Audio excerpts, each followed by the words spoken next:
Hi folks, this is our next project. It's going to be a simple Christmas ball, like a standard one that you see in a tree.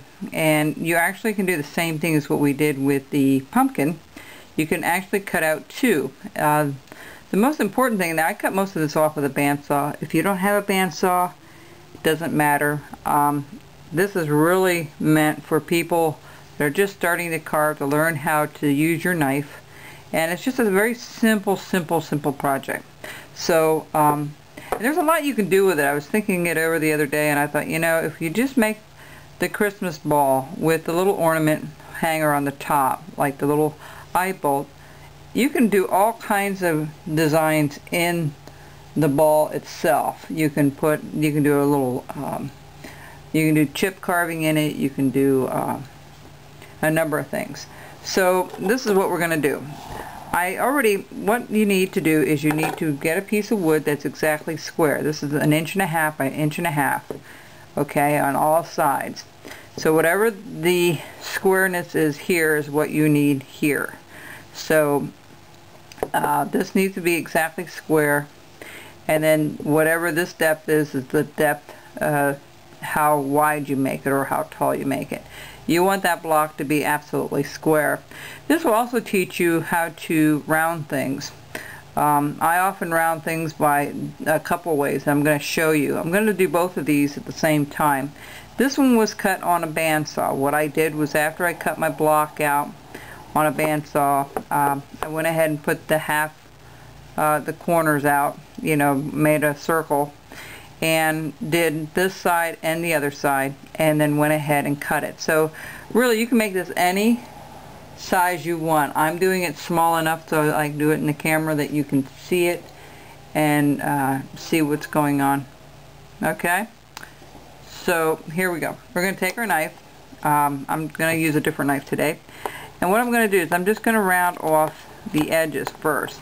Okay, if you don't have a bandsaw and you're just starting with a block, what you want to do first is to you know, take off your corners.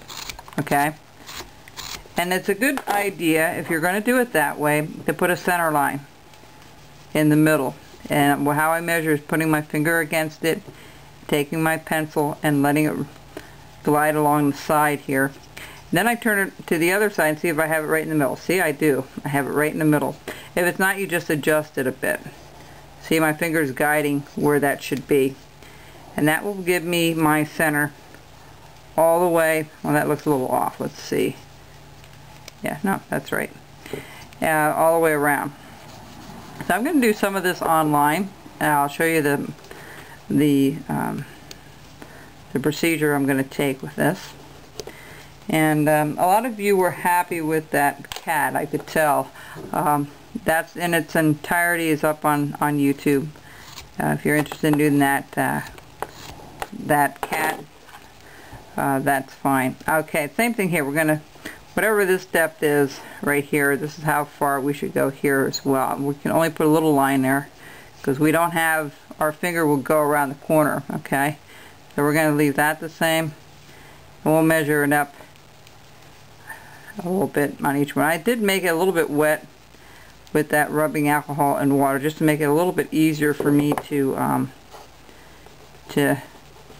carve. Some of you have asked about that. It is just rubbing alcohol and water. I know I keep repeating things, but I'm doing this for the benefit of those that are just starting out. Alright, so we have all our center lines. We have it cut out. Again, you can use any size block you want. This is going to be really small. If you use something a little bit bigger, it's going to take you more time to go from a block. What I usually do with the block, I usually do the dowel portion first, and it's a good idea, even with this one, to put a center line down the center. Alright, like so. Alright, and that will give you, you know, a sense of how far you can actually cut, and then you want to put your oval on. So I'm doing this for people that have a bandsaw and those that don't. A coping saw would be very easy to use on this.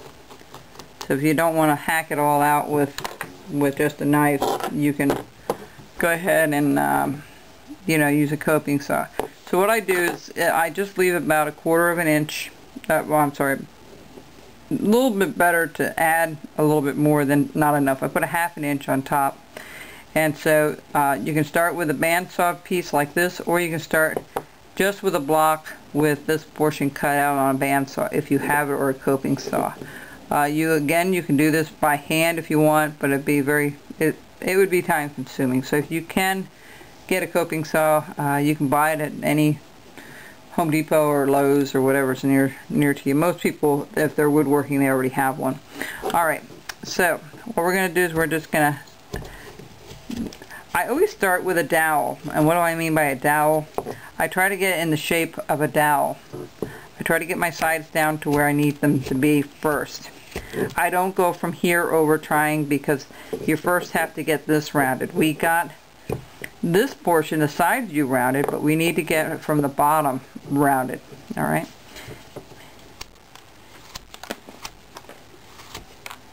I've been saying, if you can afford a bandsaw, by all means go get one if you're enjoying the hobby. You're going to find so many uses for that. You know, it will really be a wonderful tool. And even if you don't use it for wood carving anymore, you'll find all kinds of uses for it if you need to fix anything around the home, or, you know, and believe me, if you want to sell it, there's always somebody willing to buy that, because that's a very common tool that a lot of woodworkers use, and most people have them in their shop. And I know I was looking, I had a large one and went to a smaller one so I could do stuff here instead of running to the farm all the time. But it only does up to about 3 inches thick, which is fine for the stuff that I work with. But if you're looking to do, see how that's tugging? You don't want to put too much force. Just turn around, come the other way. Alright, there we go. Try to take little chips out. You don't want to, you know, hack it too much off at once. I'm doing the pull method right now, and make sure your thumb guard, and see how it's pulling. It'll teach you to turn it around and go the other way. So whenever you feel it tug, folks, especially if you're new, don't ignore it. Just realize that you're going to have to flip your carving over, or go the other way with your thumb and the pivot motion. Okay? I have a very good video, well, I have a good video about the push and pull method, how to handle a knife for the first time wood carver. Please go look at that video if you haven't picked up a knife before and carved wood. It explains what you need to do, how to hold it, and all the rest. Alright? So we're getting there. See how it's starting to turn into a dowel? Same thing here. If you are just starting, then I would do this side first. Okay?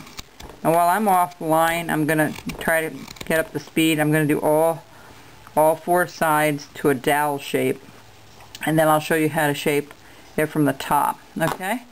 So we'll be back.